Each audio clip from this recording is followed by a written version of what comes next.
Ahla wa sahla bil-jamia. Welcome to Psychic Militancy. I'm so excited for today. I know you all are too. I don't think I've gotten this many messages from people being like, the title of your episode is spot on more than ever before. Before we get started, please like, subscribe to Electronic Intifada as well. Give them some love. They do the hard work for us all. And I'm so humbled by everything you all do and so grateful. And I have the lovely Nora with me today, who I think has like the biggest fan base in the world. Every time we're in a chat and Nora shows up, the chat doesn't give a fuck about what anybody else is saying. It's just like, no, we love Nora. So this is where this episode comes from. Welcome, folks. And just as a reminder to everybody about what the setup for today is, because that's part of it. Now, Nora and I are going to talk about a lot of stuff, right? You all probably know us enough to know that we're not going to have a day where we're not talking about resistance. We're not talking about all the shit we need to talk about. We're clued in nonstop. Our hearts live in different places in the world than the settler colony and the belly of the beast of this empire. But here's the fun part. Nora has said that if she gets 10 proposals, we're doing it. It was a joke. We're doing an auction. So Nora got proposed to in our first live Tankie Group Therapy. And of course she did, because this is what happens. So just so you all know in the chat, if Nora gets 10 proposals, she's going to sing a song for us. And we have surprises today. So this is part of how we sustain ourselves. We're comrades. This is all about loving on each other. It's called Everybody Loves Nora for a reason. Because I love Nora and others just be blushing the whole time. We're having the love fest here. It's good. It's good. Also, I am married already, so the proposals are just for fun. My spouse is thrilled, you could say. Thanks for that clarification. I love this. Just so you know, folks, she's taken. And somebody's already asking if they can do backup vocals. Yes. So yes. So come on. Already. But let's just start. How are you doing, darling? Oh God. We just saw each other in person. How are you doing?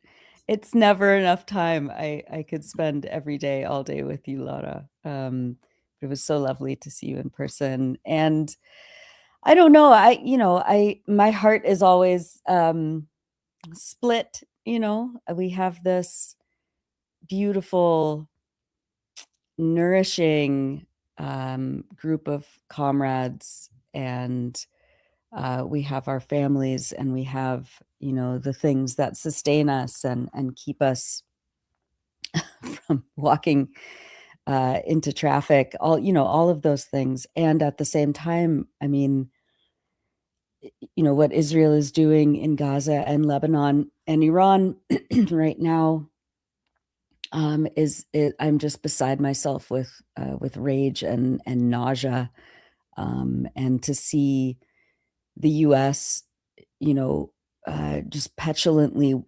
walking away from the negotiations that Iran had put forth in good faith, against the knowledge that the U.S. never acts in good faith and is not an honest negotiator and can never be trusted. Iran, hosted, these negotiations in Pakistan, and the U.S. just shat their pants and walked away. And I don't know. I'm always holding two things, or more than two things, but at least two things all the time. And I don't know. That's how I'm doing. It's everything all the time. Yeah. But I mean, it's like, so I think, I don't remember when this happened, because also like years go by every single day. I think people feel that way too. Yes. But our comrades, Jay from Millennials Are Playing Capitalism and Sina and Mikey did a live stream. Yeah.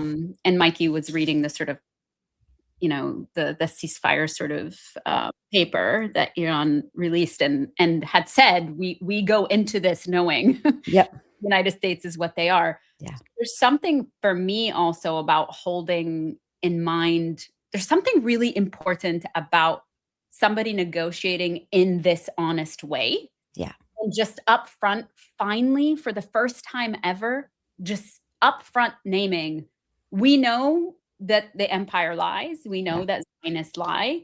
We know that we're still going to do this because if nothing else, it forces their hands, right? It forces them to be outright in just how utterly maniacal and completely duplicitous and has always been, because it's not new. Right. But I think this is part of why they're melting down. It's like there's finally a force that's just being like, fine, we're going to do this. We're going to do this on our terms. Yep. Right. They had preconditions, which I've never heard before. So badass. Yeah. Only in the context, empire and Zionists are the only ones who have preconditions usually. Yeah. But I do think this is part of the meltdown, is that there's finally a counterforce that's just kind of calling them all on their bullshit. Yeah. And making it plain and clear for everybody to see that this is precisely how empire deals. This is not a new story. Right. This is the way that they move through the world. And I think that part actually has been very satisfying to me. Yeah. Yeah. Yeah, because it forces the empire to act honestly. It's like, and we don't see that often enough, where, and we don't see, a state like Iran. Sorry, I'm still waking up. We don't see, thank you, Al-Elbek.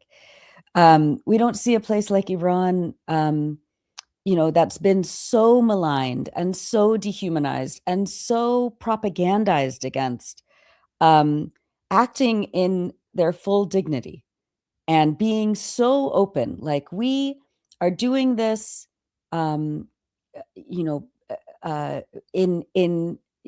good faith. We know exactly how the empire will act.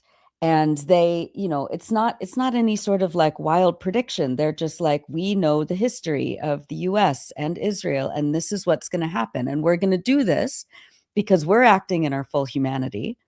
And we care about our people, and not just our people, but the people of Palestine and the people of Lebanon, right?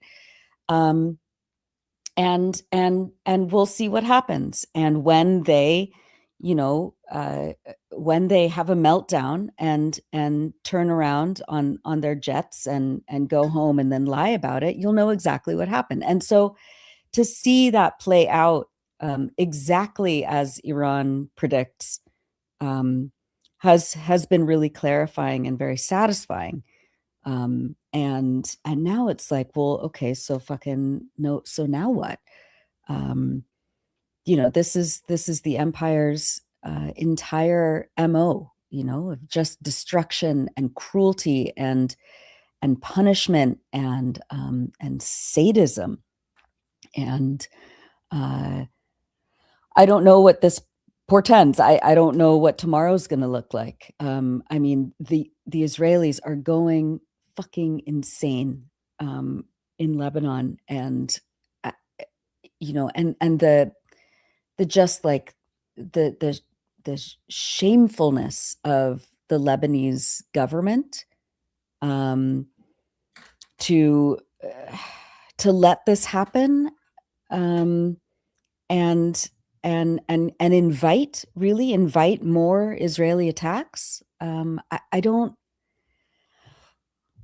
don't know. There's just a lot. There's a lot to hold and a lot to rage against right now. Absolutely. And yes, everybody does love Nora. And Electronic Intifada. We're still waiting for the proposals. But no, you're reminder, folks. We're doing an auction here. No, we're doing an auction against Empire. Yeah, I mean, I think the Lebanese government, it has always been Yeah. entirely set up that way. Absolutely. Yeah. And in a pact with the United States. But Yeah. this level is Yeah. honestly shocking. And I'm glad I'm still shocked. Yes. I mean, it's also not that like it matters, but it does in as much as holding people's feet to the fire. And I think this is part of what we're saying is, what does it mean to honestly track and lay out and predict the ways that things go? Lebanon and the government and people and governmental officials talking about normalization with the Zionist entity is against the Constitution. It's against the law. Right. So this is the level of being emboldened to do this. We know the fascists have been doing this for a long time. We know, but even the fascists kind of had to be careful about the way they were saying things. So, but one of the things that I just found out today that this person who's meant to do these negotiations and talks with on behalf of Lebanon with the Zionist entity and the United States is a daughter of Marwan Ahmadi, who's a Derzi politician who's on Jumblat's payroll, and married to a Muawad, who is a right-wing fascist. This is the thing. And so these are the details I think that are meant to be missed. Yeah. And this sort of theater of empire as like, I mean, I hope there are people who still believe that somehow the United States is a fair arbiter. I know there are. Those aren't the people we talk to nor care about. but based on what? I would love to know, like, what their empirical analysis fantasy, is. Imperial fantasy, white supremacist fantasy, yes. racism, racial capitalism, just those small things, right? But I think actually knowing these details, like I did not know this lineage. And that actually is really important because it does the same thing that you're talking about, the same texture of like, this is a fait accompli up front. The political projects up front. And we know this, but that level of like necropolitical lineage is beyond for me. And it already tells you the framework that's up front. These are the people. Yeah. And it's really important actually, because these are also the people whose voices we hear the loudest. That I was talking to my mom yesterday, and she's, they're beside themselves. Of course, they're beside themselves about what's happening. They don't know what the next day will bring. But she was really upset with how folks are just so kind of cavalier in their positions around like normalization. And I had to remind her, as much for myself as to her, that there's a reason why those are the voices we're hearing the loudest. And that, again, to remind people, by and large, overwhelmingly, people in the street, in Lebanon, or your regular person, irrespective of their position on Hezbollah, are against normalization. They're against the Zionist entity. They understand who's causing harm. They understand this. So it's also another thing to be like part of the psyops and the propaganda is, why is it that these are the voices that we're constantly being inundated by? And we see the same thing in Iran. We see the same thing in Venezuela. It's the same fucking shit repackaged. Yes. But for me, there's a special place of non-forgiveness. Yeah. No, absolutely. When it comes to Lebanon and Palestine, Absolutely. I mean, it's so good to always be reminded that, that the psyops, that these, these propaganda machines are always in full gear, trying to make us think that we're the minority, that the anti-imperialists, the anti-Zionists, the hegemons are the crazy ones, are the minority, are not rational. We get that all the time. The anti-imperialists are irrational, and this is just the world we live in. We have to concede to Israel. We have to concede to the demands of the U.S. And that is, it's so dangerous. But I think it's the last 3 years have really proven that it's such a facade. It's such a it is what it has always been intended to do, which is to manufacture, this kind of like dialogue that and this narrative that doesn't actually exist. People all over the world are repulsed by Israel in a, for, I don't know, like the first time in 80 years, the majority of the world now sees Israel for what it is and has always been. And there's no going back from that. And so I think, we have to remember that we are the overwhelming global majority here. And that people who happen to be in power are in power for a very specific reason. And they don't represent the will of the people most of the time. And when they do, they are, cooed, they are kidnapped by the Imperial Corps. And, it all, I mean, we talked about this, during the first 2 years of the genocide in Tankie Group Therapy, where this has been such a clarifying moment in so many ways, where all of a sudden it's like, things have become so sharp and so clear. And I think our analyses have become so simple because they're so universal. You can apply what's happening in Venezuela to what's happening in Palestine, to what's happening in Lebanon, to what's happening in Iran. You can apply, the economic conditions of Cuba, and the imperial designs on Cuba, to what's happening in West Asia under U.S. Israeli hegemonic design. Like it has become so clear and so how do I want to say, like, it's not hard. Like it used to be that, if you wanted to call yourself a Marxist or, an anti-imperialist, even, it was like incumbent upon you to join all these study groups and to read, a million books and to develop this like political analysis and be able to articulate these things in this very dense theoretical language. And now you just see it. And it has become so accessible to understand and articulate how destructive capitalism and imperialism are.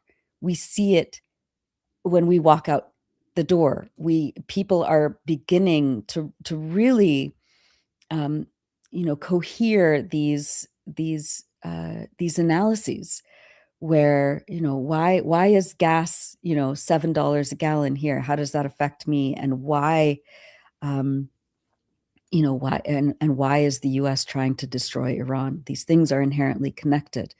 And I don't know. I just hope that people keep getting sharper and keep looking for community and comrades and ways of understanding this world, instead of kind of, going under the covers, so to speak, and it being too overwhelming for people. I really hope that this is like a deepening, clarifying moment for people who are trying to like get fucking healthcare in this country, or work to pay for food. Like I hope that these connections continue to get made and solidified. Yeah, and not take the escape latch of That's right. nuance. The nuance Right. escape latch. It's actually really important when you're saying, and Nora, neither Nora or myself are saying don't read, folks. No, please read. Please read. You just don't have to read these like 100 books. You can my read the good book. Is like people are living in the world that has always existed for the global majority, like you were saying, particularly people of the global South and those who are under the boot of empire. And I think that it's animated in different ways for folks, where like there's this amazing actually academic paper called Fuck Nuance for this reason specific. I love that piece because it sort of like flies in the face of this, like how intellectually vacuous that statement is when it's used as a displacement for the things you're saying. It's like when things are in front of us, the search for complexity becomes the actual deflection away from the material reality that people are living under every single day, and are not confused about it. That's what I mean about, like, it's actually really important for us to remember that folks on the ground and people who are under, you know, US sanctions or under Zionist terror are not confused. There's no fucking nuance there.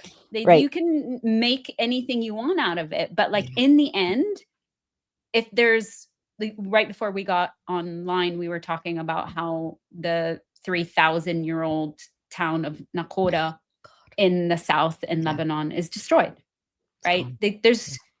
There is no, not only is there no nuance in that, but it's a violent act to demand that people engage in nuanced thinking around that, rather than just say, we know and understand directly who the source of this suffering, this ghoulishness, this unbridled violence is.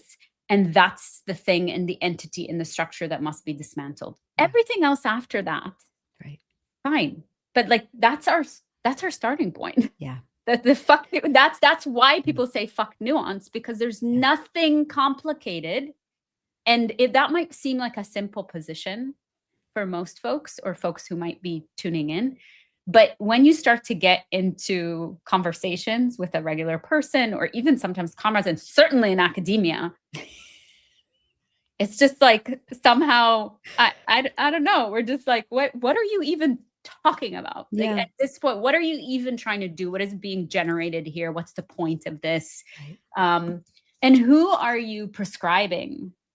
Like the gall and the hubris to prescribe, right, a nuance into the grave, basically, rather than just, no, this is very simple and we know what the source of violence is, and then how are we going to rally to make sure that this is disrupted and dismantled? That's right. I mean, I always think of like our comrades and friends who are like emergency room doctors and nurses, you know, like when someone comes in with, you know, a deep cut or a broken bone in their body, you know, people don't sit around and say like, oh, let's talk about the nuance, you know, of the person who did this to you. I mean, maybe, you know, 80 years ago, something traumatic happened to them, and now they have all this power. Oh, totally. You know, that's my approach in therapy, right? I just come in and I'm just like, we have to consider the humanity of the person who tried to kill you, you know, like it's insane. Instead, they're like, how do we stop the bleeding? And, you know, if you're like impaled by something, you know, how do we take it out? We don't talk about the integrity of the fence, you know, that impaled this this patient, you know. Oh no, won't, you know, we now have to think about repairing the fence, you know. Like I don't understand why Israel and the US keep getting these passes. You know, they can destroy a whole village, an ancient part of one of the most beautiful and storied, you know, cultures in the world. And it's just like, you know, oh, that's just it just happened on a Sunday. Like, it's just something that happened. And we still have to, you know, negotiate with Israel. We still have to honor their humanity, and pretend like they're, you know, a real state. I don't understand it, and I keep trying to, and it maybe, you know, I mean, I think of you, and I'm like, Lara would say, the reason why you can't understand it is a reflection of your own humanity. When it is impossible for us to understand how people can still, you know, think of Israel as a rational state with a with hopes and dreams of its own. And that deep down, the Israelis are good people and decent people, and like the Bernie Sanderses of the world are like, well, it's just Netanyahu. It's just this is an aberration, or it's just Trump. It's not US, right? The reason why that makes us so insane, and it feels like we're being gaslit all the time, is because it is completely irrational, and it is completely antithetical to our own humanity as it is, and the world that we know we want to see for all of us, and to have these like destructive, parasitical, entities just consuming everything in its path, and nobody except Iran and Yemen and the resistance in Lebanon and Palestine, no one besides them are able to stop it or make a dent in it. And it's just kind of like, what should never be normalized is being normalized all the time, and we're it's demanded of us to pretend like it is normal. It makes us crazy, but it also affirms that we're actually not the crazy ones here. That's the thing. It has to be a regime of reality testing every single day. Yeah. But I'm glad you're talking about normalization in this way, because of course, when we're talking about the Zionist entity and normalization, we're talking about the ways in which, relations are sort of normalized. But where that emerges from is actually a normalization of its actual presence as a legitimate, quote unquote, state in the region. And I think sometimes the linguistic importance of that is missed, but I think that's a clue for us about like, it's how do you disrupt the ways through discourse, through material relations, through social relations, through psychic relations and affective relations, to remind ourselves, this is the reality testing every single day, that there's nothing normative about the presence of the Zionist entity in our region. And I think you can start to see the propagandistic elements of this, and I've said this again, of like how Iran is positioned as the intruder in our region. That's the psychic inversion. Like somehow Amazing. Iran's the intruder versus the settler colonial entity that literally intruded. Exactly. They're from Europe. Yeah. Exactly. And is intruding over all of Palestine. That's why we say from the river to the sea. That slogan is not just empty. It is a literal exercise of reality testing. When you say, what are the geographical limits of, okay, we can talk about the formation of the nation state and all that. I'm up for that all day. I don't believe in the borders between Lebanon and Palestine to begin with, but that, committing to non-normalization, and this is the BDS part, is like boycott. Okay, but what's divestment actually mean? Divestment for me also are these sorts of divestments of the intrusion or insistence that normalizing basic things, like even how we think about the longevity of the settler state, whether that's in Palestine or the settler colony of the United States or any other settler colony, is like the normalization of it as a fixed entity, as a normative fixture of our life, topographically, geographically, but also in like our psyche and our everyday dealings, right? And that's, I think, why they also have meltdowns, because they understand what the actual impact is. When you say no to normalization, when you insist that actually I don't call it by the name that it's given itself, these are not pedantic positions. These are actually practices of reality testing that are refusals to normalize conditions that have never been normative and have actually been the source of destruction and pain and oppression for, now we see, for the world over. It's like, it's not, yes, our region gets the brunt of it, but we also know the ways in which Zionism and Zionist surveillance and Zionist capitalism has been infused into areas all over the world. Alex and I do this podcast for the Institute of the Critical Study of Zionism about Zionism in Latin America. So like it's everywhere, but that's part of what happens when you link up with empire. And part of it is expansionism, whether it's empire or Zionism, like as an ideology. You can't do that ideology light. You can't half-ass that shit. You're just like, okay, the Zionism is a project of expansionism, and that can look like territorial expansionism in the region, like we're saying, like you want to land grab and take and create quote unquote greater Israel. But it also means all these other ways of normalizing presence and normalizing the reality, quote unquote, of a Zionist state. And I think this is part of what you're immediately telling when you talk about normalization this way. It's just like, no, you don't need to normalize it. You actually need to denaturalize it. That's right. You know? That's right. Yeah. I mean, it just kind of like, that's why I think what's happening in Lebanese politics is like so disruptive, I think psychically, is like, do they not understand, you know, these like these Zionist Lebanese politicians, do they not understand that if it wasn't for Hezbollah, the south of Lebanon, at least, maybe all the way up until Beirut, would have Israeli flags on it? Like, do they not understand? Like, what is it? What is it that they're trying to prove to themselves? Even like, are they human? I don't get it. I don't get the like shameful, you know, like doormat politics.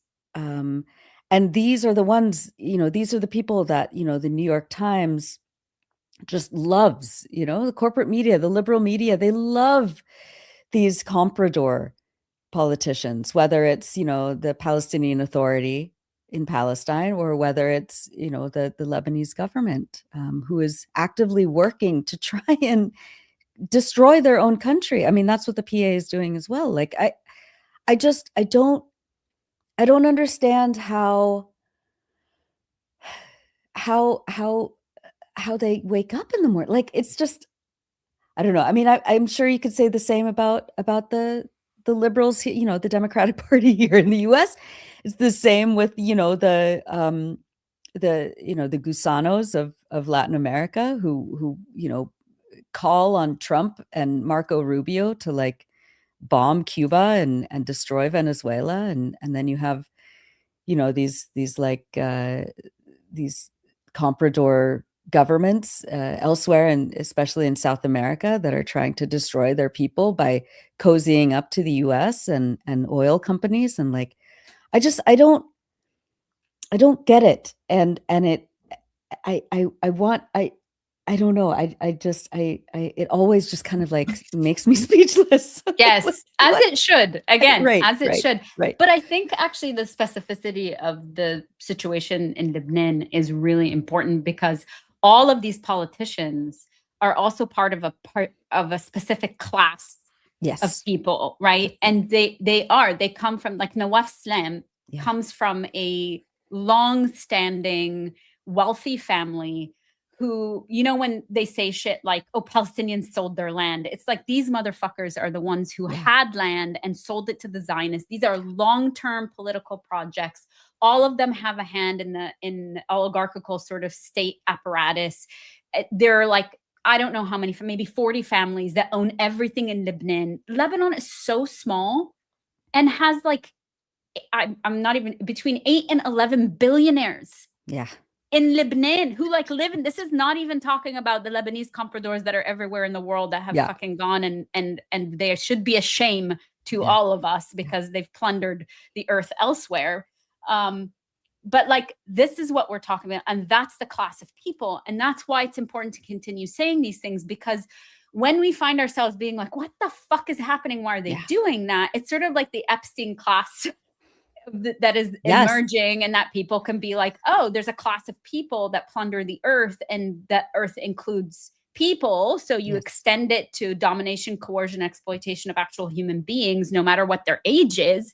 That's a logical extension of these people acting with a certain impunity of a class politics.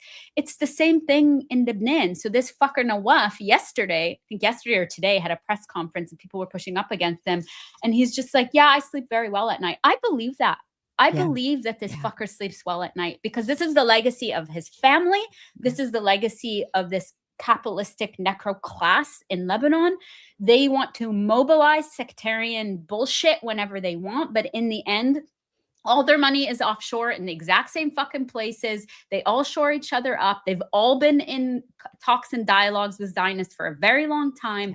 And they want to insist that somehow the people on the ground are reflective of these very same politics. And that's the thing that we need to keep coming back to. That every time you see one of these motherfuckers up there saying shit like that, you're like, whatever coercive process you have engaged in with your constituents, because this is the other thing that folks might not be available to them as somebody who's not lived there. Like one of the things that the Zionist entity has done over the course of its existence in the area has consistently destroyed infrastructure to the point of like electricity grids, for example. So Lebanon electricity grids, destroying it, just, you know, it's not just for funsies. I mean, it looks like that. You're just like, why are you bombing this place that has nowhere near quote unquote Hezbollah territory? Right. But the other part of it is every time Lebanon gets money to rebuild this, that necro class steals that money. So it's a foreclosed loop of underdevelopment, right? But this is the sort of shit that ends up happening. And that's how so when people are beholden to their sectarian overlords and warlords, because they were also part of the murderous class during the so-called civil war, it's because you have to go to each of these fuckers for anything you need. They like hold office out, like every week they have hours for people to come and beg for favors. And that's why, because they can't get roads paved if they don't go and basically get on their knees and beg for these people. They can't get water. They can't get access to schools for their children. They will go to these fuckers to get jobs, to get placed into private schools. Like it's from the smallest shit to the large. There's an entire economy of dependence that's built by this. And this is why they mobilize this at any moment. So they'll just mobilize that anytime. Meanwhile, they don't give a fuck about, you know, they're, you know, just yakking it up with each other because it's the same source of capital flow for all of them. And one of the things that actually is not talked about enough is how Saudi plays into this. Yes. Right? Yes. So I don't know if you have some thoughts about that. I mean, you know, Saudi is, it's a made up state. Obviously it's one family that is. Where's Sina when you need him? No, exactly. He stepped away. And Saudi is basically like, it's like a little, you know, US base. I mean, it literally is a US base in the region, you know, doing all of the US and Israel's bidding, and keeping an eye on and keeping, you know, the thumb screws against, you know, governments and regimes who, you know, are operating in their favor. I mean, it's capitalism, it's feudalism. And that's the future that the empire wants for everyone, not just in West Asia, but around the world. They'd love a Saudi in every, you know, hemisphere. And I don't know. I also have this like, okay, so Iran is changing the geopolitical, the socioeconomic landscape of West Asia and kind of the, you know, the world at this point. What does that mean for these feudal capital states? What does it mean when Saudi isn't like the economic kind of, you know, energy generator of the region, and it shifts toward Iran and China and Russia as, you know, as the new kind of like, I don't know, like powerhouse of the world. Maybe that means that the world, that there will be no more place for a Saudi or for, you know, the Nawafs of the world. There won't be any need for this feudal system. That's in my most hopeful moments. That's what Just had my coffee. I'm like, oh, I don't know. Maybe there won't be a Saudi in a couple of years. I don't know. Maybe the guillotines will roll out again around the world. That's why we need more of these. That's right. More of these. Right. I know. We're into manifesting this shit. That's right. Because like we have to, right? We have to keep imagining a different world and a different system and a different future for our fucking kids and their kids. And the, you know, I just, and meanwhile, you know, Gaza is, it's so brutal. It's so brutal after, you know, 2.5 years of the start of the genocide, and it, you know, talk about normalization of a system where Israel just gets to slaughter children every single day. I mean, just yesterday there was a 10-year-old kid, this boy who was sniped in the head by an Israeli drone. You know, the same age as my son. There's, the world doesn't stop. The world hasn't stopped for the tens of thousands of Palestinian children in Gaza. And I feel like there's got to be a point where the world actually stops. And if that is, you know, Iran's kind of motivating principle in all of this has been to stop the genocide in Palestine and to stop the Israeli state, you know, the Zionist entity, and to stop the US. And I feel like you know, it can't happen soon enough. And the world is grateful for Iran's leadership. You know, whether it's for Palestine or for Lebanon or for the world in this matter, to stop these, you know, just diabolical entities, these, like, you know, just disgusting manifestations of the worst impulses of humanity, who think that they can just run roughshod over everything and everyone and every place, and it's always children. It's always children. So that's, I mean, you know, again, like the vacillation. Oh, look who it is. We have a surprise. Yes. Thank you. I was just going into my like sad. Yeah, pit, that's. so. I understand that. I understand that. I feel that way too. No. Oh, nice. Why would you do that? Hi guys. Hi, Justin. How you doing? This was, I told people this was the longest week of my life. This was the longest week of my life. Tuesday was one of the craziest days. And then I feel like I just, like how could you be shocked after the genocide? Yeah. But I was shocked on Tuesday when he said a whole civilization will die tonight. I was just like, that can't be real. That can't, this can't, how, I I couldn't, I was totally stunned. And so, and then we all have this to, other, we have to be, we have to stay shocked. We have to stay shocked. Oh my God.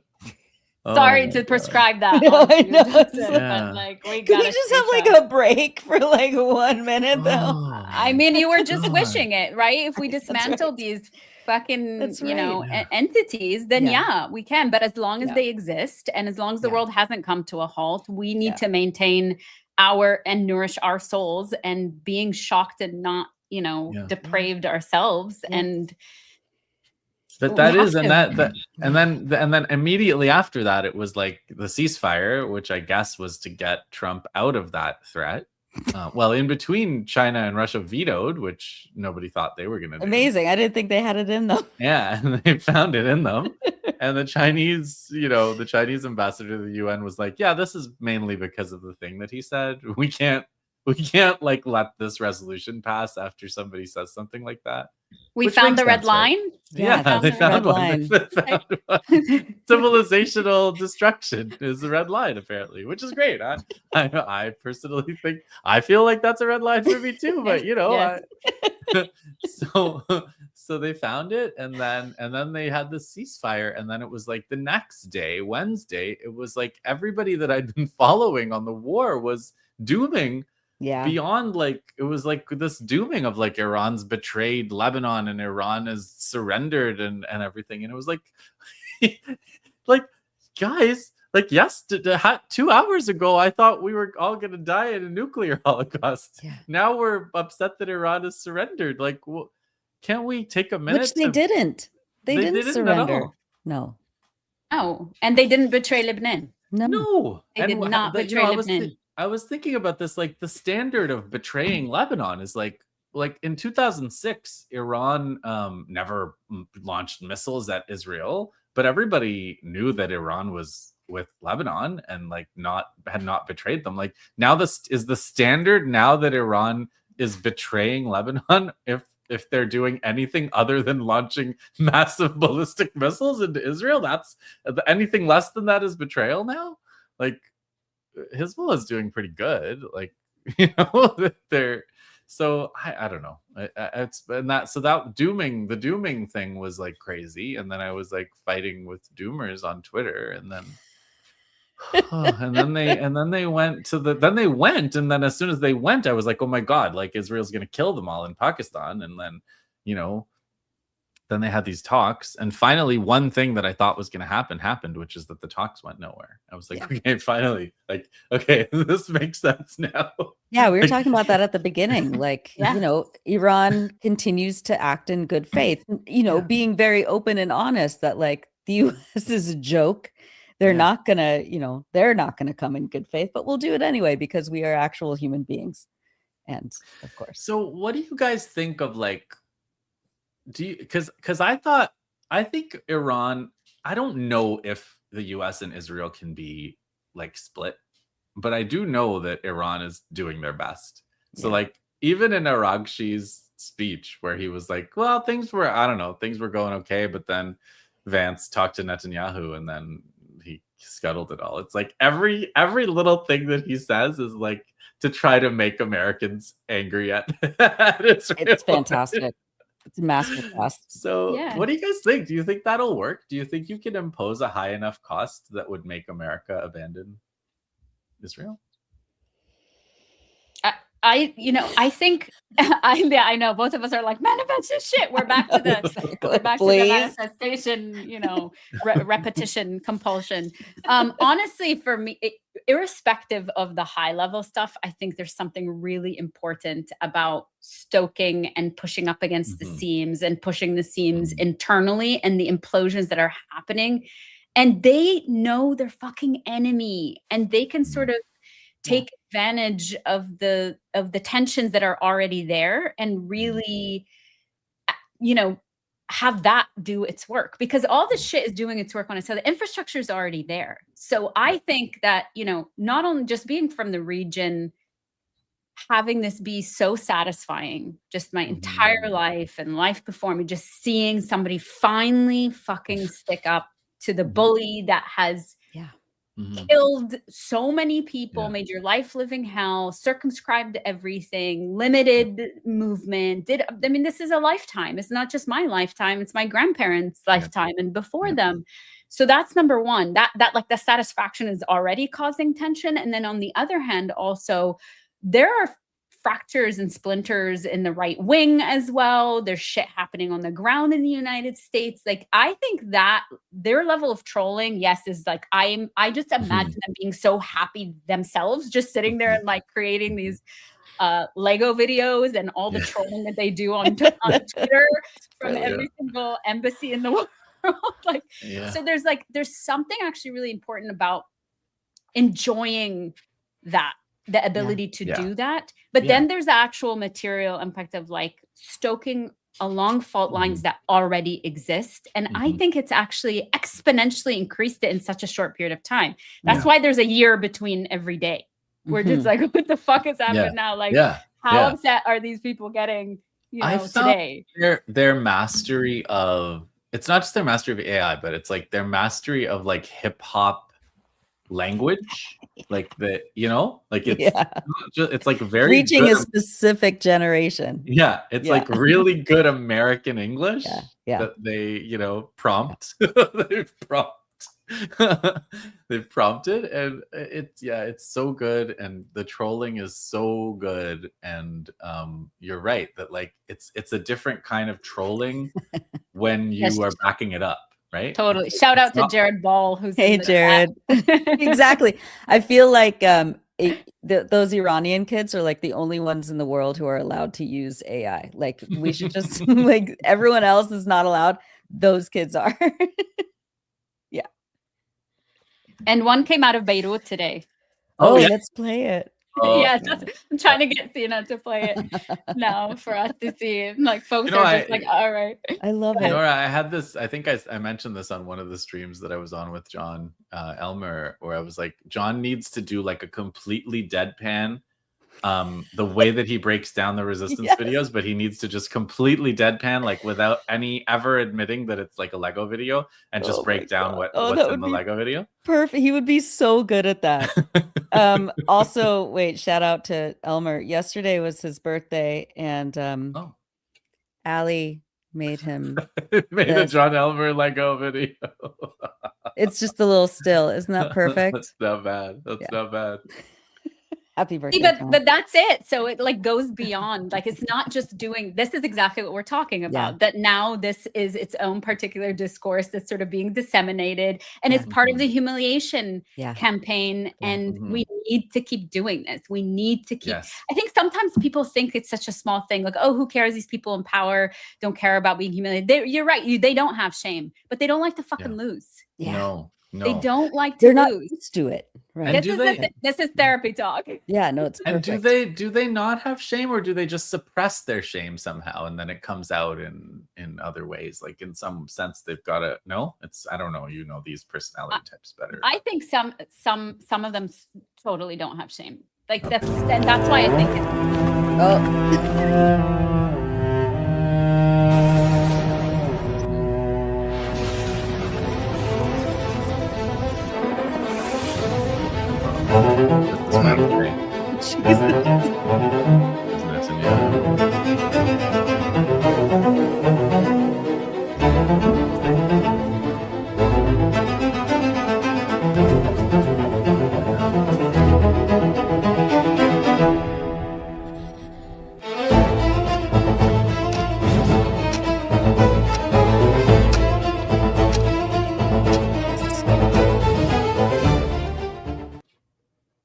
Wow. Yeah. Well, it's the Lebanon story is crazy too, because the way that Nawaf Salam was like trying to make sure there wasn't a ceasefire, Amal Saad was like, this is a level of treason. It's of course. It's now he hears about new. Sovereignty. Now he hears he's like, this is the sovereignty of Lebanon. Everybody's like, what the fuck are you talking about? Like, what are you gonna give them? Yeah, but it's a confession. It's a confession also about where he's, and we were talking earlier about the class issues, but it's also, I think, you know, we should be angry and people should be in the streets, and there are people in the streets in Lebanon that are you know, opposing this, and specifically saying Nawaf Salam is a Zionist. That's their chant. Nawaf Salam is a Zionist. Good. But it's also a confession that we need to track, and that's also what we need to say, is that he's effectively saying that the borders of Lebanon don't extend into the south. Right. And that is unforgivable. That is unforgivable. You can be you all of you motherfuckers are Zionists, but it's unforgivable. And that's the piece we need to be pushing upon, that you so in such a cavalier fashion just write off an entire part of Lebanon because you are anti-Shia, you are beholden to Saudi, you are beholden to the United States, you are beholden to Zionist entity. That's just not going to fly. That's the part we need to continuously come back to. Yeah, like you can't be a state that gives territory away to an invader, and like and you know, the way I see it is like, once you do that, you're basically saying I'm stepping down. Right. And if you're stepping down, the person who steps up isn't necessarily going to be the person you intended to hand it over to. And I keep saying, like, they're going to force Hezbollah to take over Lebanon. They're like, it's like, you know, if it goes to a civil war, it's Hezbollah wins the civil war. Yes. Like there's nobody I mean, in they've Lebanon. already won. They've already won. Yeah. It's like Yeah. it's done. Yeah. It's Yeah. purely restraint, and it's like you stop giving them a chance to be restrained, and you're just gonna force them to take over, and that's gonna be that. And they're going to do a better job than everybody previous to them. So yeah. Oh, wait, maybe Nawaf. I wonder if Nawaf, because we were talking about Saudi before. I wonder if Nawaf Salam is just like, please don't kidnap me, because the previous prime minister has taken hostage in Saudi in the Four Seasons in Saudi and was gone for 4 months. But Saudi is interesting, right? Because Saudi hasn't exactly, like, Saudi's letting them use bases and letting them fly over their airspace, but Saudi hasn't been like, we're joining the party against Iran. They've been a little restrained. Yeah, for sure. Scared. Yeah, they're a little scared. They're getting messages from Yemen being like, you guys sit tight, because we're right behind you. So, but which is why they're also egging on the they're like, okay, keep it over there, keep it in Lebanon, you know, take it away from here. This is a little too close for our liking. You know, these you know, these calculations didn't quite go to our what we thought. You know, which does make you wonder, like, the calculations, because it's really like Iran told them exactly what was going to happen. Yes, and then it happened exactly the way that they, and this is actually another thing that, like, to explore on your podcast, Lara, which is like the lying, like the element of lying, right? And it's like there's like a lot of the doomers were like, Iran needs to kill civilians like the Americans do, and Iran needs to stop you know, like announcing things before they target them, and not let people evacuate and stuff. And it's like, Iran is winning this by being Iran. Iran is not winning this by being like America. Like everything, every small and big thing they do is their own thing. Like it's their own thing, and that's so important. Like to have your own identity and stance, you know. And it's dignity. It's. I mean, God forbid people have any dignity in their in the way that they defend their country, and not just their country, but culture and the region. And, you know, it just, I don't know. It makes me think a lot about patriarchy too, like, and this, and Western, you know, white Western feminism too. It's like the ideal of femininity is to emulate, you know, how men act. And that's the only way that, you know, equality or dignity can come. And it's kind of the same. It's like the only way to fight is dirty, like the Israelis or the Americans, and anything less than that is you know, capitulation or something. Like it's complete. It's like a weird inversion of what I don't know, humanity and dignity actually mean. It's also even more important, like, again, psychologically, because Iran has been subject to so much projection, like all the shit that the Israelis and the US empire does is the shit that they have said Iran does. Right. Or the, you know, so-called war on terror, every projection. And I think we were used to that now, like every projection is a confession or whatever, but it's actually really important in terms of a counterforce against that. That Iran does not succumb to these projections. In fact, entirely refuses them and just puts it back on them. Like, again, for me, it's so telling. These, you know, these interviews that people do, whether it's Maran or anybody does, are so important, not just as propaganda in the good way. Like it's important to do that. But there's something also very telling about them refusing the entreaty into dialogue, because that era is gone. That shit completely is gone. This bullshit of like, oh, and then just responding, being like, no, this is the Epstein class. Why would we take an off ramp? Like this is talk about like just dead-faced truth telling, reality testing, But especially so when folks say that of like, oh, they should commit war crimes or do these sorts of things, as though that's going to correct the war crimes that these, the Zionist states have done themselves.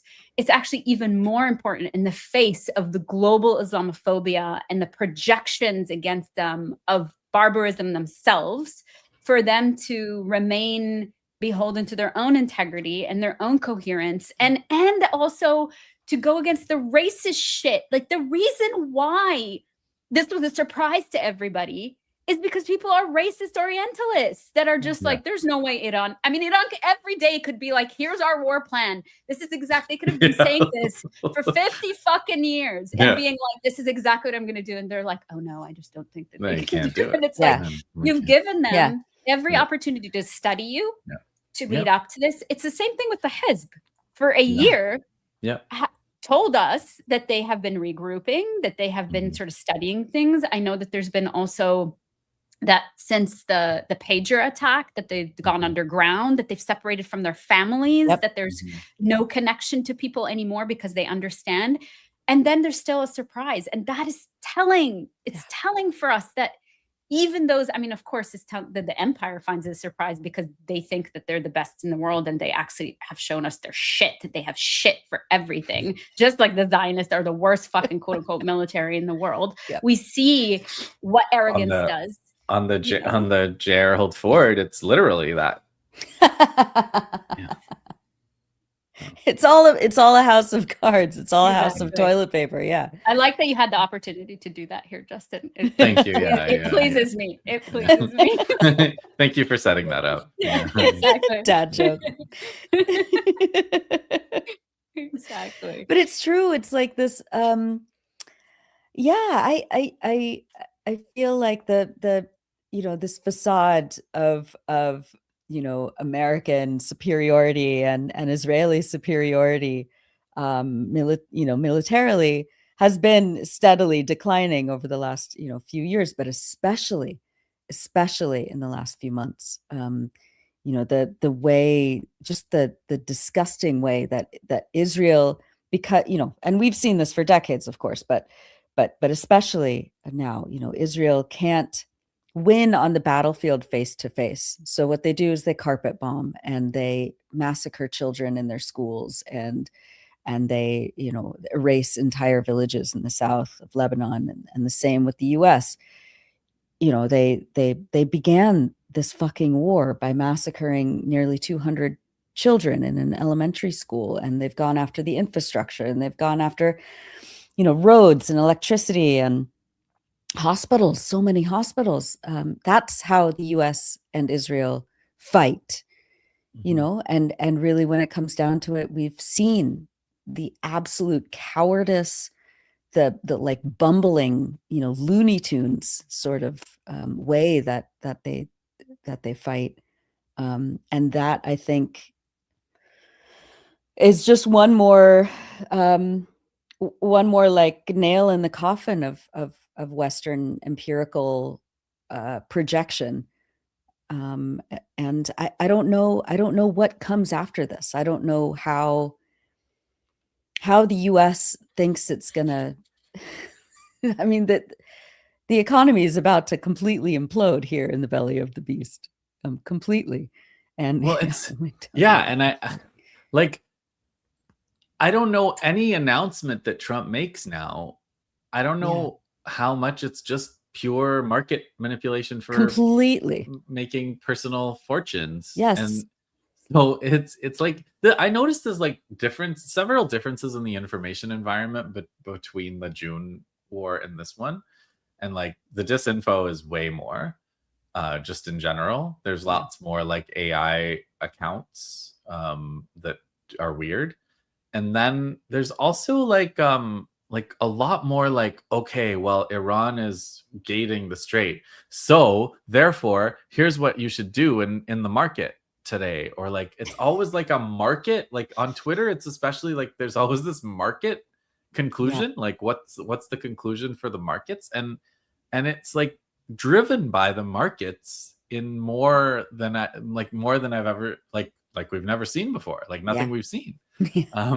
And so like even this like today, it was like for the first time, I was making fun of Trump's they're going to blockade, and then Ansar Allah is going to blockade the blockade, and then so we have like infinite blockade regret. But then it's like it's Sunday, of course he's going to say something, because and the then market's open in something a few hours. else on Monday to make more money. Yeah, it's the human centipede of empire and capital. Yes, yeah. But so important. Like, again, we're talking about the truth-telling pieces. And I think if we just learn to read these processes of like, it's an entire Ponzi scheme. It's always been a fucking Ponzi scheme. The arms race is a part of that.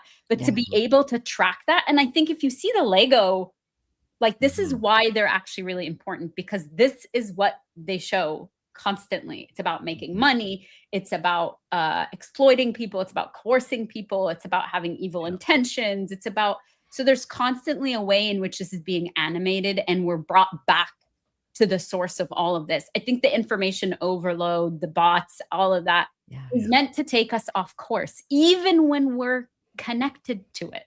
Like, I think this is why Tankie Group Therapy has been so helpful to folks, because there's a way in which not only coming together with comrades, but doing it in a public facing way as a repetition of reality in the face of so many seductions to move away from that.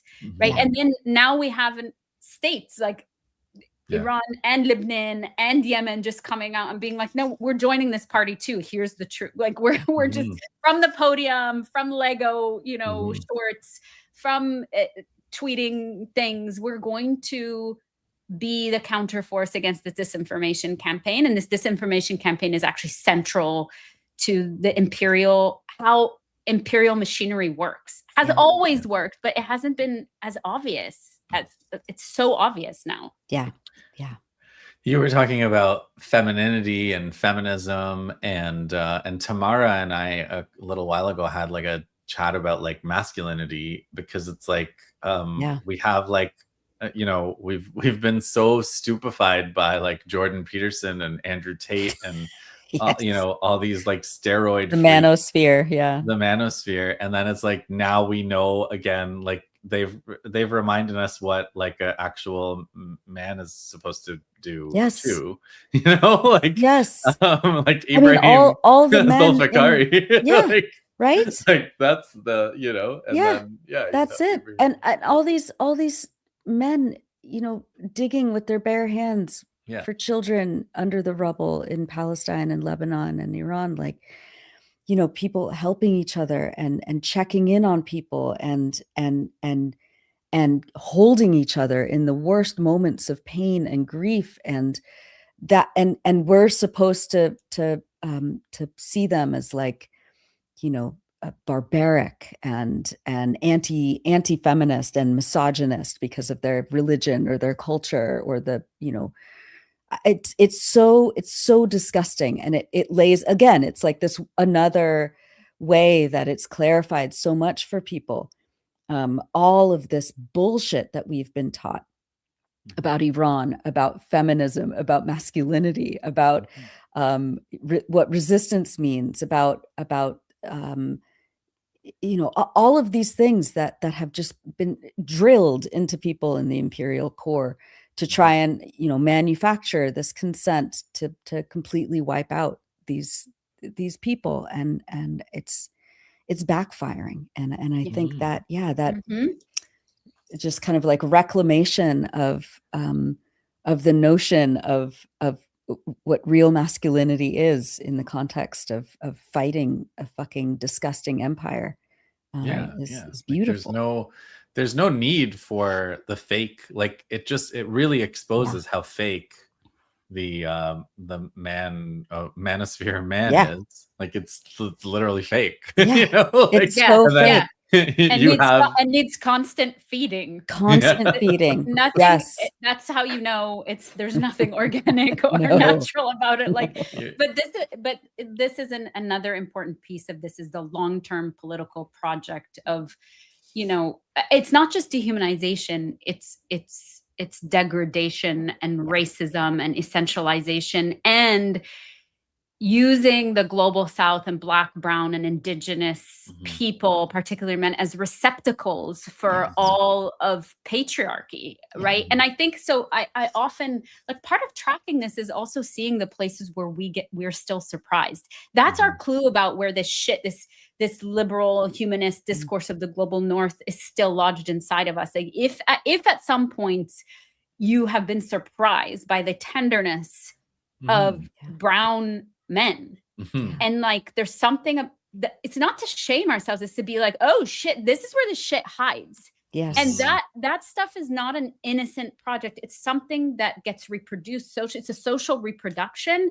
And if we don't excise this from ourselves and notice it in these moments of like, I saw that a lot online, and like, I'm not going to be the person that's just like, oh, where the fuck have you been now? It's just like, no, I'm glad you're like, you know, welcome. But exactly. But analytically and like structurally, to track the ways in which that surprise even emerges within us allows us to see how deep that project, the colonizing white supremacist project, has been going on for. That's why you're surprised when you see brown, Black, or Indigenous men be tender, or like say, you know, ruh ruhi, soul of my soul. If you knew anything, this is a daily part of not only just Arabic language, but also like that is what racism is that you think that somehow the structure of affective relational process is different. That's white supremacy 101. Well, the conversation with Tamara started when we were talking about Ibrahim Zulfiqari, the Iranian spokesman, military spokesman. And like, I was basically like, you know, when I see like a guy with big muscles at the gym, that doesn't make me feel like less of a man. But when that guy's on, I always feel like less of a man, you know. Like, it's aspirational. That's the guy that makes the rest of us look bad, for sure. Or just like, you know, there's always room for growth. There's room for growth in tenderness and, you know, and not just in swagger. biceps. That's right. That's right. But the swagger of humanity, I think, is something that we need to keep like cultivating and celebrating when it happens. It's swagger. That's real masculinity. That's real femininity. Is like, for me, the feminist icon of our time is that doctor, right? The doctor in Gaza. That's right. Who's just like, here, take my coat, and then she like runs through gunfire to get. That's right. Just like she just throws her coat at the cameraman. It's phenomenal. And if you know anything about Palestinian women, like that's not an anomaly either. You know, like normal. The strength and the dignity is it's paramount. It's part of why Zionism wants to destroy it. Yeah, and pretend to be it. Pretend to be fake it. it. All the things. Yeah. And why it will never. That's right. Because it's just like you're ideologically misattuned. You're looking in the wrong fucking places. It's the same thing of the manosphere. Like, you're creating this whole thing. You're looking in the wrong spaces. That has nothing to do with reality. It's like hyper reality, right? That you're creating. And then there's this entire world that is actually unfolding and real, and people inhabit that world and have always inhabited that world. And I mean, for those of us, and we also actually don't have to go very far. Nora and I, before you joined, Justin, we're talking about like how like fuck nuance, and how there is actually nothing nuanced about this. We actually don't have to go very far. Any revolutionary or political prisoner, the writings of them that you read actually say all of this. Everything we're saying, we owe to the people who have fought this fight forever, that we are a continuation of that we just keep coming back to these notions that actually have been spelled out for us.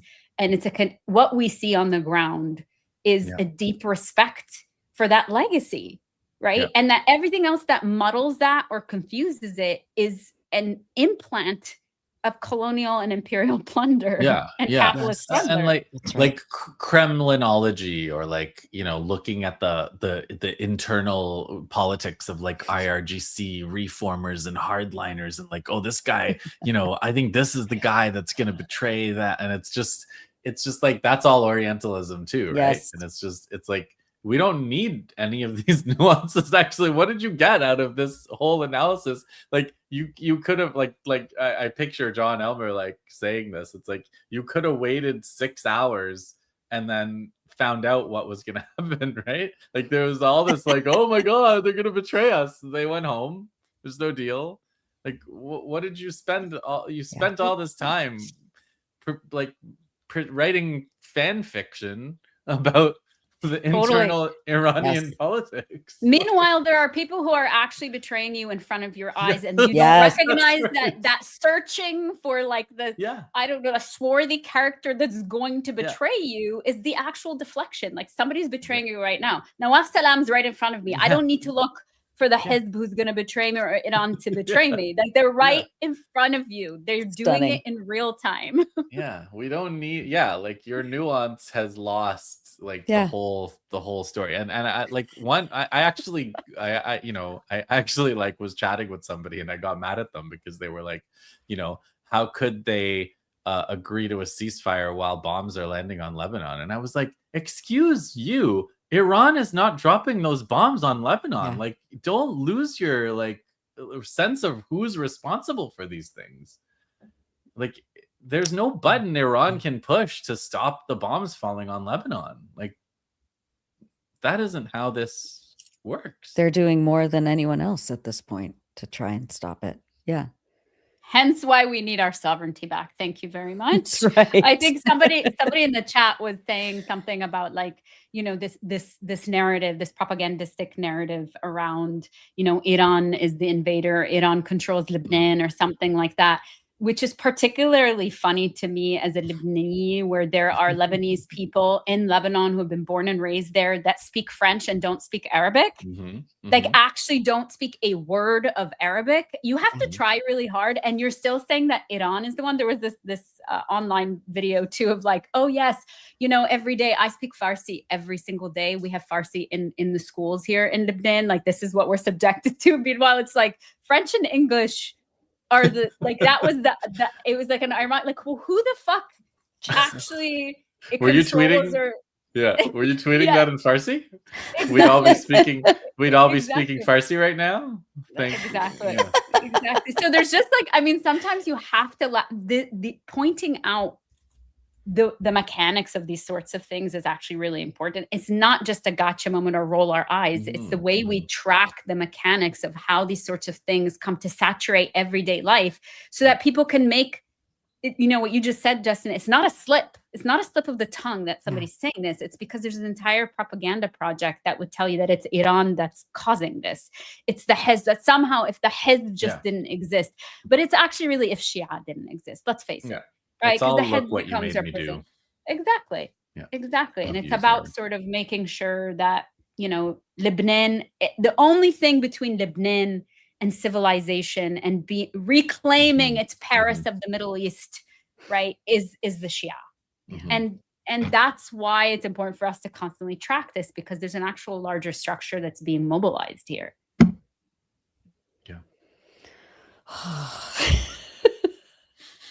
It's so much. This week was insane. And who knows what tomorrow's gonna bring, like I know. This is the thing. I think that's why everybody was really excited when we brought Nora the sort of everybody's love object. And somebody in the chat was like, can we don't objectify Nora, but we want to hear her sing. So we love her. We want to ask to marry her politics. That's very herself, sweet. Which is very sweet. It's a representation of what we've been talking about. What are the ways we can move through the world with being cognizant of the ways that patriarchy sort of captures all of this. Yeah. But it was consensual. I just want folks. It was absolutely consensual. I appreciate that. I'm gonna be a strong silent male figure for you go. While you guys develop this idea. I was trying to learn the lyrics to a Hezbollah fight song, but it fell flat. I just don't have the range, So I was thinking maybe, I don't know. I went karaokeing with a friend last night and my daughter, which was really fun. To And prepare, please to tell me to prepare. to prepare, kind of. It was totally Yes. coincidental. She does her homework, folks. Yes. But someone was singing the wonderful 1983 song by Violent Femmes called Blister in the Sun. And I was like, oh, that's a good one because it's so fun and it's so joyful and everyone knows it. So maybe if we all sing it, we can do that. Okay. I just want to tell people that the deal was not me singing. It was Nora. No one wants to do that. Every subscriber at this point will be like, stay in your fucking lane, Laura. Just talk, inundate us and put us over the head with the psychoaffective constantly. Please do not sing. So but I guess because Sina's like yours. Yeah, Sina wants me to do Billy Joel. I'm not going to do Billy Joel. No. Zionist. So why? Yeah, why would we sing Zionist? Billy He is a Zionist, right? Yeah, that's right. Yeah. Ew, gross. Yeah. So I think we'll do Violent Femmes. But I don't know if this is going to be a cappella because Sina. It looks like Sina's like Sina's. He's come online now. Busy. I think he's busy. Oh no, he says. Okay, so okay, all right. No, well, I think he said, "Oh no," about the Zionist part, but like, this is what it is: living in a world where you find out all your heroes are Zionists. Yeah, I mean, luckily there are a lot who aren't as well. That's true. We have to remember that, and hopefully, as time goes on, fewer and fewer of them will be Zionist. Yeah, well, there's a price to. I mean, this is the thing. It's just sort of like the rise of guillotines and the decline of Zionism are like a direct correlation. So all of a sudden, people wake up and go, "No, wait a second," and then also go back in history and go, "I was never like the South Africans can't find a single one who were pro-apartheid now." Exactly. Well, before Nora sings for us, is there anything else that you both want to say? I'm so glad Justin was able to surprise you, Nora. Yay, that's what I was telling Sina. I was like, do not say anything. Do not say anything. It's really sweet. This is a surprise. And Justin and I text all the time, like every day. So good secret keeping. I was there. a vault. Exactly. Yeah. So anything else for today, or like folks to keep a eye on, or what's to come? And then, like you said, there's like, who the fuck knows what happens tomorrow, but what's to come? What should we be keeping an eye out for? I think keeping an eye out for each other is the best tactic at this point. I'm always encouraging people who don't have communities like Tankie Group Therapy or the Electronic Intifada or anyone to make it a daily practice to fight alienation, because I think that's one of the most pervasive and yet like kind of most silent, I think, ways that people can become checked out, and we can't afford to have anyone check out at this point.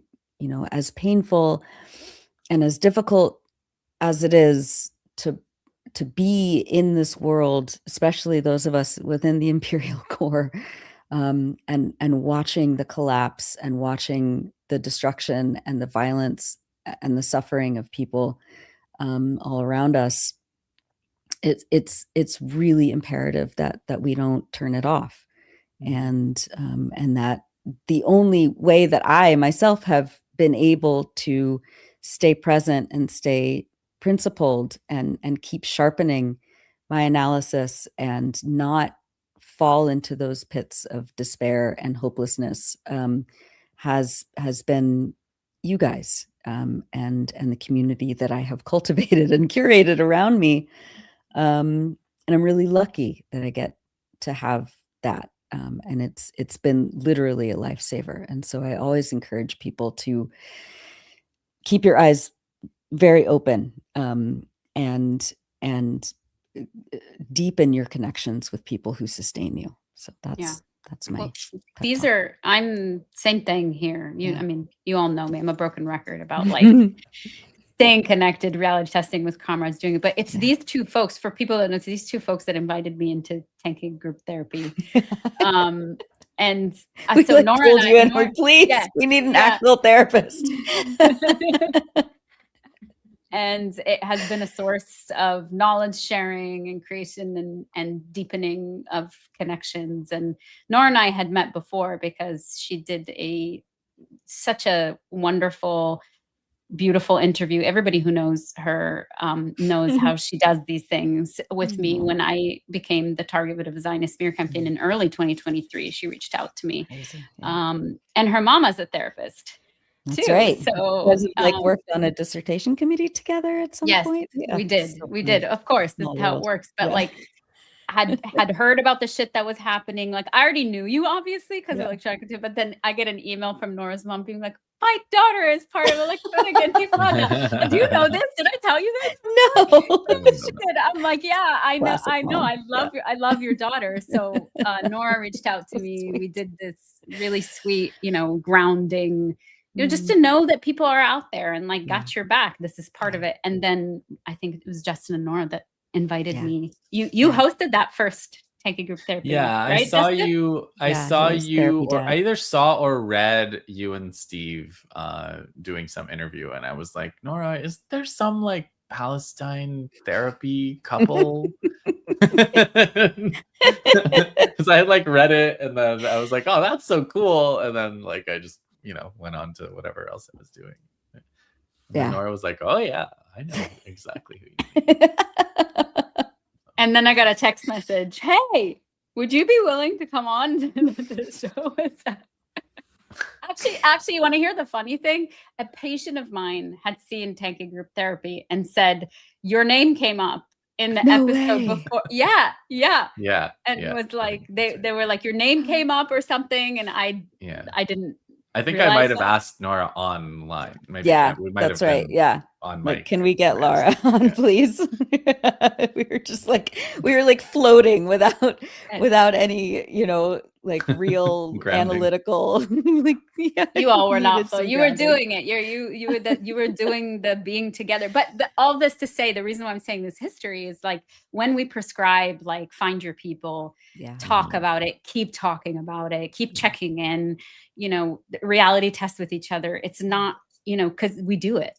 And we see what it means to do that. And we see what it means to just share information and be like, hey, check me on this. Like, I'm feeling this way, or I'm, having this experience, or today feels like a really, fucked up day. And then, you don't have to live in the atomized world that they insist we live in. And I think that's part of it. It's like not just geographically feeling like we're completely separate from all that. One thing these last 3 years have taught us is we're not. There's nothing that's separate from that if we follow the mechanics of empire and capitalism and colonialism, but also they just refuse the atomization. We're back to fuck the nuance. Like it's we don't live in the same places. Like I'm the traveling comrade who gets to meet people, but sometimes I'm never coming. I'm never coming. I'm never exactly. No, nor should like you don't have to, but we don't need to live in the same places to sustain each other. It's really important. Yeah. All right. Should I drag you all through this like terrible rendition? Okay. Are you gonna put the music on in the back? I don't know. Should I? In the background, if you want. Can I? Karaoke? Yeah. Yeah. You just go to your YouTube and get like karaoke or whatever. Let's see. Karaoke. Okay, here we go. And then how do I get the sound to come through? Karaoke. I think it should, right? Do you share your screen? Do you want to share your screen so people can sing along at home? Oh my gosh. That's so cute. You've just created a new genre. Oh, geez. Tankie Group Therapy. Oh my God. Oh my God. This is hilarious. Did you think it would get here, Justin? I did. I was sure that it would. Okay, let's see. I wonder if I can share my screen. That means I have to like do this whole thing. Hold on. Me do this. Okay, and then I'm going to do this, and then I'm going to put this on here, and then I'm going to share. This is so exciting for everybody involved, I'm sure. Okay, Here we go. All right. Share. No, you can't. Oh, yes, you can. Okay. Do it. Okay. Do I have all to right, do here we anything? go. Of course. No, I don't think you Tina have to do abandoned us. anything. I don't think you have to do anything. Let's see here. Okay, share. Can you see this? No. Yes, I can add it to stage. Okay, Oh, add it there. to stage. Okay, There we go. amazing. All right, here we go. Yalla. Oh God. All right. Okay. Can you hear it? All right. Let's do this, people. This is so embarrassing.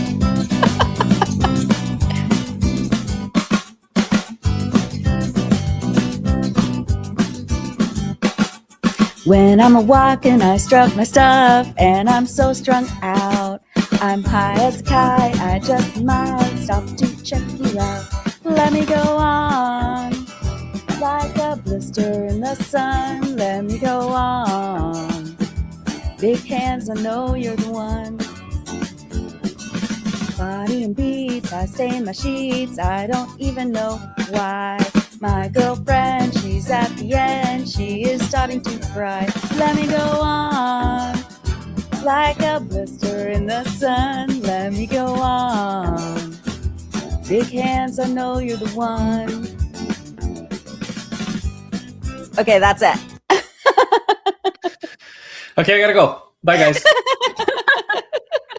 I didn't want to leave while you were singing because then people would have thought I left because you were singing. But I do have to go. Yalla. Thank you for joining us. Love you guys. Thank you for surprises. Nora, we all love you. Oh, thank you for thank doing you. this. I love you so much. I mean, thank you for doing this. This is it's not to make light of anything. It's to say that there are pockets and spaces of sustenance and connection, and we need to keep doing. We need to keep pushing upon these themes that we've been talking about. And, you know, spending time with you is always such a joy. I love you. I love you so much, Hayati. Yes. All right, folks. Thank you so much for joining us. Send it to a comrade. Follow Nora's work. Follow Electronic Intifada. If you don't throw them some money, make sure you do that. Keep sustaining their work. They do so much for all of us. I really appreciate it. And we'll see you soon, folks.